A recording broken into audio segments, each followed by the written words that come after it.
यार यूनिट तो जनरेट कर रहा है पैनल, पर सही कर रहा है या नहीं कर रहा है पता ही नहीं चल रहा है।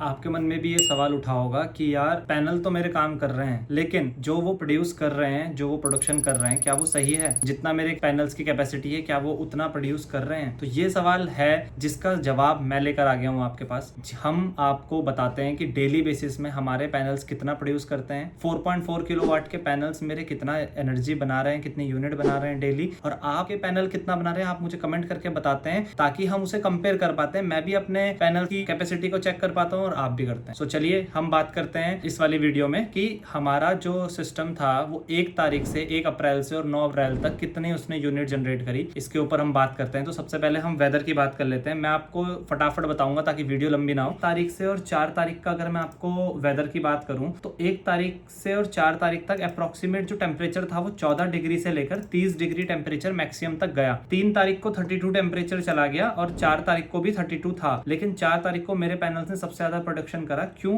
क्योंकि उस समय इंटेंसिटी काफी हाई थी एज कंपेयर टू 1, 2, 3। अब मैं बात करता हूँ 5 तारीख की। तो 5 तारीख को जो टेम्परेचर था थोड़ा सा गिरा, 13 से 31 डिग्री टेम्परेचर था। जो प्रोडक्शन हुआ है उसके ऊपर हम ग्राफ में भी बात करेंगे जब हम एप्लीकेशन में जाएंगे। 6 तारीख की बात करें तो पैनल तो अच्छे से वर्क कर रहे हैं, लेकिन जो सन है वो धूप जो है वो भी तेज होनी चाहिए उसको अच्छे से वर्क कराने के लिए। तो 6 तारीख को 27 डिग्री टेम्परेचर से लेकर 26 डिग्री के बीच में ये स्टार्ट हुआ और 32 टेम्परेचर जो था वो मैक्सिमम था, जो दिन के टाइम 12 से 3 बजे के बीच में रहा। अगर मैं 7 तारीख की बात करूं, 7 तारीख को मैं आपको बताऊं कि कितना टेम्परेचर मेरा रहा, तो वो मैक्सिमम मुझे दिखा उस दिन 34 डिग्री मैक्सिमम गया, जिसकी वजह से प्रोडक्शन में भी अप्स एंड डाउन्स हुए हैं, जिसके ऊपर हम आगे एप्लीकेशन में बात करेंगे। और अगर मैं 8 तारीख की बात करूं तो 8 तारीख को 35 डिग्री टेम्परेचर मैक्सिमम गया था, 18 लोएस्ट था। जैसे जैसे समर्स आ रही है वैसे वैसे टेम्परेचर बढ़ रहा है, जो कि एक अच्छी बात है पैनल्स के लिए। बाकी देखा जाए हमारे लिए तो नुकसान ही है, क्योंकि जितना ज्यादा टेम्परेचर बढ़ेगा गर्मी से मरेंगे, एसी और पंखे की जरूरत उतनी ज्यादा पड़ेगी।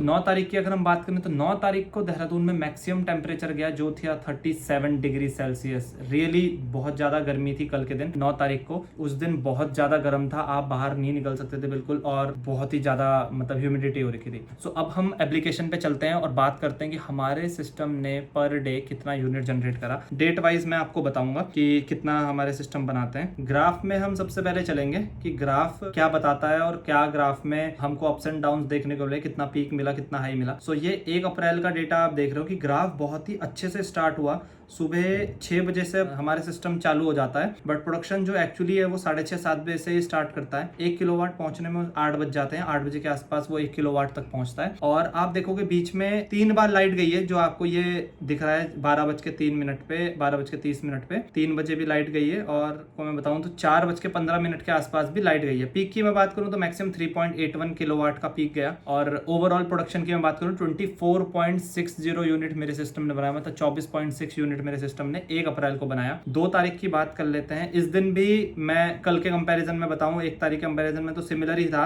जबकि बीच में पावर कट काफी ज्यादा हुआ। वही 6 बजे के आसपास हमारा सिस्टम स्टार्ट होता है। और पीक की मैं बात करूं तो 3.95 तक ये गया, इवन 4 भी टच करा इसने, 4.01 12:35 पे। और जो ये इलेक्ट्रिसिटी कट हुई है ना, इसकी वजह से मुझे काफी लॉस हुआ, वरना कल से ज्यादा प्रोडक्शन ये करता, 1 तारीख से ज्यादा प्रोडक्शन होना था। और सिस्टम जो है वो एंड होता है वही 6 बजे के आसपास, 6 साढ़े 6 बजे तक सिस्टम जा रहा है। प्रोडक्शन की बात करूं तो 24.51 यूनिट, मतलब 24 यूनिट मेरे सिस्टम ने बनाई, जो कि ठीक है कल के कंपैरिजन में। आप देखोगे तो लाइट भी गई है, तो उसकी वजह से क्या ही बोल सकते हैं, अब लाइट का तो हम कुछ नहीं कर सकते, हमारे हाथ में नहीं है। 3 अप्रैल की अगर हम बात करें तो बहुत सारे पावर कट्स हैं।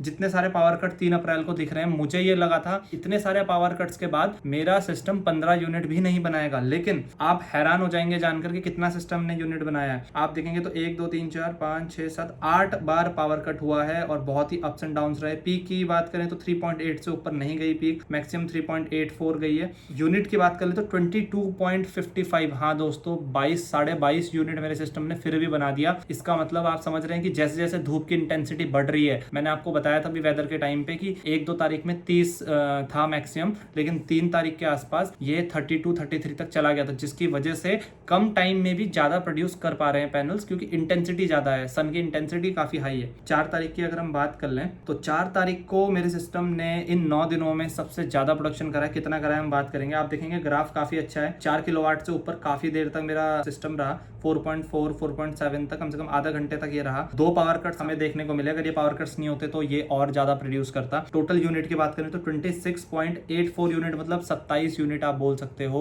ये पिछले रिकॉर्ड तोड़ देता अगर ये पावर कट्स नहीं होते, जितना मैं समझ पा रहा हूँ। बाकी 5 तारीख की अब हम बात कर लेते हैं, नेक्स्ट डे की।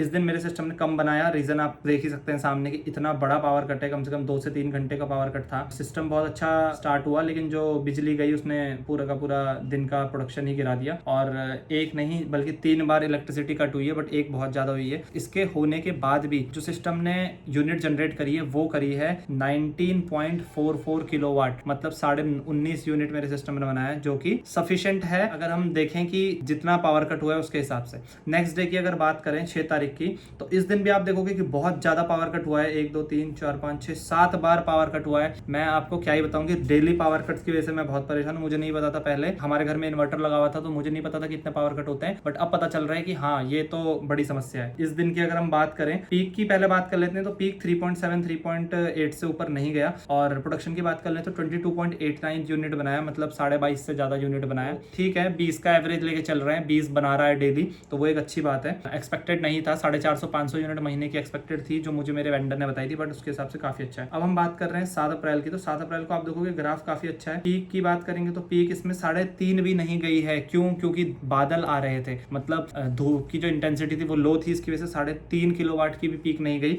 बट स्टिल जो प्रोडक्शन हुआ है वो काफी अच्छा था। अभी मैं आपको बताता हूँ कितना। एक ही पावर कट हुआ है, जो कि एक अच्छी बात है। प्रोडक्शन की बात कर ले तो 22.3 किलोवाट प्रोडक्शन करना था, 22.5 यूनिट अप्रॉक्स मेरे सिस्टम ने बनाया है। 8 तारीख की अब हम बात करते हैं, कल से कम ही प्रोडक्शन करा। कितना प्रोडक्शन करा इसके ऊपर बात करते हैं। पीक की मैं अगेन आपको बात करूं तो धूप इस दिन भी नहीं थी प्रॉपर, बादल थे साथ साथ, जिसकी वजह से प्रोडक्शन में कमी आई है। 2 बार पावर कट भी हुआ है, इसकी वजह से जो प्रोडक्शन हुआ है वो हुआ है 19.51 यूनिट, मतलब 19.5 यूनिट का प्रोडक्शन हुआ है 8 अप्रैल को। 9 अप्रैल की बात करें तो 9 अप्रैल को आप देखोगे कि पावर कट 2 पावर कट हुए हैं, बहुत माइनर पावर कट थे, बट जो इंटेंसिटी थी वो बहुत ही ज्यादा कम थी। 3 किलोवाट भी बहुत मुश्किल से गया है जो मेरा पीक गया है, और इसके बावजूद भी काफी सारे आप अप्स एंड डाउन देख रहे हैं। जो आप बीच में डाउन देख रहे हैं, जो पूरा नीचे तक नहीं गया है, ये पावर कट नहीं है, ये पीक डाउन है, कि उस समय इंस्टेंटली पीक डाउन हुई, एकदम से कोई बादल आ गया या फिर धूप नहीं आई, जिसकी वजह से एकदम से पीक गिर गई। तो टोटल अगर प्रोडक्शन की बात करें तो 20.08, मतलब 20 यूनिट मेरे सिस्टम ने बनाया। तो अगर एवरेज लेके चलेंगे 9 दिन का, तो 20 ही यूनिट मेरा सिस्टम डेली की बना रहा है। सो ये था 9 दिन का डेटा। सो गाइस, इसी तरह से वीडियोस अपडेट के लिए please like share and subscribe कर लें। Thank you so much for watching the video. Have a great day.